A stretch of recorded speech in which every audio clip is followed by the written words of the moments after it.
오늘의 밥 시간입니다. 4월 28일 금요일. 오늘의 밥은 민수기 19장 11절로 22절 말씀입니다.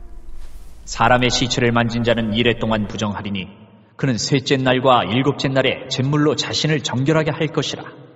그리하면 정하려니와 셋째 날과 일곱째 날에 자신을 정결하게 하지 아니하면 그냥 부정하니, 누구든지 죽은 사람의 시체를 만지고 자신을 정결하게 하지 아니하는 자는 여호와의 성막을 더럽힙니다.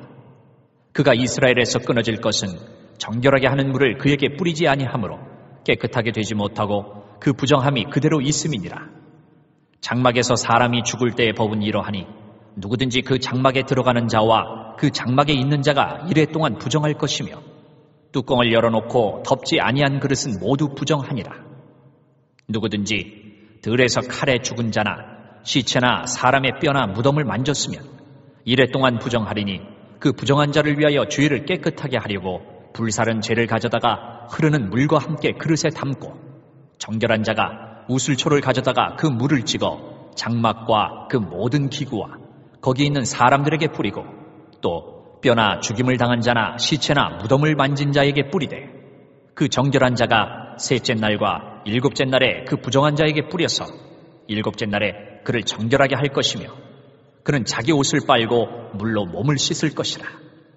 저녁이면 정결하리라. 사람이 부정하고도 자신을 정결하게 하지 아니하면 여호와의 성소를 더럽힘이니, 그러므로 회중 가운데서 끊어질 것이니라. 그는 정결하게 하는 물로 뿌림을 받지 아니하였은즉 부정하니라. 이는 그들의 영구한 율례니라. 정결하게 하는 물을 뿌린 자는 자기의 옷을 빨 것이며, 정결하게 하는 물을 만지는 자는 저녁까지 부정할 것이며, 부정한 자가 만진 것은 무엇이든지 부정할 것이며, 그것을 만지는 자도 저녁까지 부정하리라. 오늘 본문은 시체를 접촉한 자의 부정함을 중점적으로 다루고 있습니다. 시체를 만진 자, 심지어 무덤을 만진 자도 부정하다 하고, 사람이 죽었을 때에 뚜껑을 열어놓은 그릇조차도 부정하다고 합니다. 그리고 부정한 자가 정결하게 하지 아니하면 여호와의 성막을 더럽힌 것이다 라고 말합니다. 이스라엘이 광야 40년을 지내는 동안 출애굽한 사람들이 1세대들이 다 죽습니다. 약 200만 명으로 추정을 하는데 광야 40년입니다. 물론 오늘 이렇게 말씀을 받는 민수기는 시간이 좀 지난 상태입니다.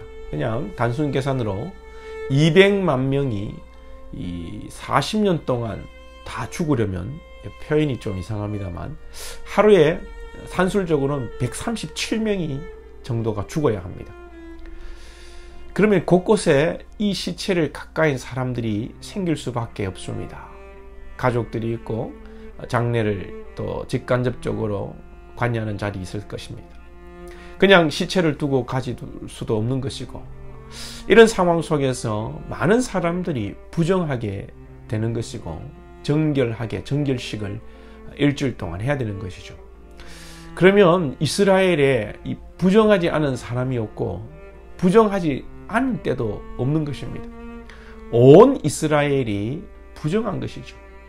왜 이스라엘은 이렇게 부정한 것이고 하나님은 시체를 부정한 것으로 간주하신 것일까요? 시체는 곧 죽었다는 의미죠. 죽음이라는 것은 창세기부터 최초의, 그리고 가장 무거운 징계입니다. 사람이 죄를 범함으로 정령 죽으리라 하나님께서 심판하셨습니다. 이 죽음은 영원한 생명의 속성을 가지신 하나님과는 정반대의 위치이고 인간의 죄의 결과물인 것입니다. 그래서 죽음은 저주이고 죽음의 한 모습을 보여주는 시체는 부정하게 된 것입니다. 그리고 율법은 이 죽음을 이기고 생명을 얻지 못하기 때문에 율법 조문 자체가 죽음을 부정한 것으로 치부하는 것입니다. 그러나 우리는 우리 주 예수 그리스도로 인하여 새 생명을 얻게 되고, 율법이 아니라 우리를 위해 죽으시고 부활하신 예수 그리스도를 신함으로 사망의 저주를 이기고 생명을 얻게 되는 것입니다. 할렐루야. 어제도 말씀을 드렸습니다. 율법은 고작 옷을 빨고 잿물로 자신을 씻고 피를 뿌리고 하는 정도밖에 할 수 없습니다. 이것이 생명이 아니라 생명을 소망하는 예식, 형식에 불과한 것입니다. 여기에 생명이 있는 것이 아닙니다. 우리가 본질이 무엇인지를 잘 분별하고 신앙의 본질을 찾아 애쓰는 신앙생활이 되면 좋겠습니다. 형식에 얽매이지 않고 구습에 매이지 않고 인격적으로 진정한 예수 그리스도를 만나야 하는 것입니다. 그리고 오늘 본문에서 2번이나 나오는데 자신을 정결하지 않게 하는 것이 바로 여호와의 성소를 더럽히는 것이라 말씀합니다. 놀랍지 않습니까? 구약에서 이미 우리 자신이 성소임을 천명하고 있는 것입니다. 율법주의자들이 건물이 성전인 줄 알고 자꾸 건물에 매이다 보니 형식적이고 율법적인 신앙을 하게 되는데, 고린도전서 3장 16절에 너희가 하나님의 성전인 것과 하나님의 성령이 너희 안에 계시는 것을 알지 못하느냐. 우리가 거룩한 성전입니다. 건물이 교회가 아니고 건물은 예배당일 뿐이고 성도 한 분 한 분이 교회입니다. 성도 한 분 한 분이 성전입니다. 여러분이 교회이고 여러분이 성전입니다. 우리는 거룩한 하나님의 자녀로 부름받은 교회요 성전입니다. 왜냐하면 하나님의 영이 예배당 건물 안에 갇혀 계시는 것이 아니라 하나님의 택한 백성들 심령 속에, 여러분 심령 속에 거하시기 때문입니다. 그래서 우리의 은행심사가 거룩해야 하는 것입니다.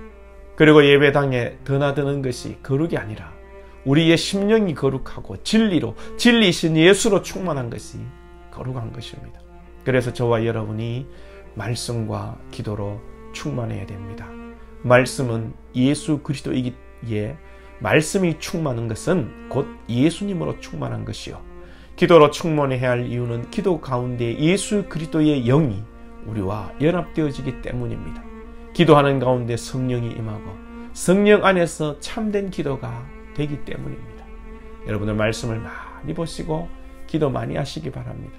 그리고 성경을 많이 읽었다, 10독 했다, 20독 했다, 새벽 기도를 했다, 기도를 많이 했다가 중요한 것이 아니라 그만큼 여러분의 신앙에 성숙하고 그리스도인의 교양을 가지시기를 축복합니다. 그리스도인의 교양과 신앙의 품격이 없는 말씀은 남을 찌르고 죽이는 칼이 되고, 그리스도의 인격이 없는 기도는 이방인의 우상에게 비는 기도에 불과한 것입니다. 이것이 또한 자신의 의가 되는 것입니다. 우리는 오직 그리스도로 거룩하여 주고 정결하게 됩니다. 생명이 없는 형식의 율법에 자기 공로에 사로잡히지 마시고 주의 진리 가운데 자유하며 하나님과 인격적으로 연합됨으로 그 가운데 하나님이 주시는 참 기쁨 가운데 자유와 평강 누리시기를 축복합니다. 기도드리겠습니다. 하나님 아버지, 우리는 참으로 죽음으로부터 영원한 죽음으로부터 영원한 생명으로 옮겨진 주의 백성들입니다. 예수 그리스도를 통하여 우리가 구원받았고 영원한 생명을 얻은 것에 감사하며 믿음으로 살아가는 저희들 되게 하여 주시고, 형식과 율법에 얽매이지 않게 하여 주시고, 우리가 성전이요 교회인 것을 알게 하여 주시고, 우리 안에 성령이 주님이 거하시는 줄 알고 우리의 모든 은행심사와 삶을 거룩하고 아름답게 만들어가는 저희들 되게 하여 주시고, 우리 안에 주님이 계심으로 주님과 늘 인격적 교제를 통하여 참된 기쁨과 복이 우리 가운데 충만할 수 있도록 인도하여 주옵소서. 예수님의 이름으로 기도하옵나이다. 아멘.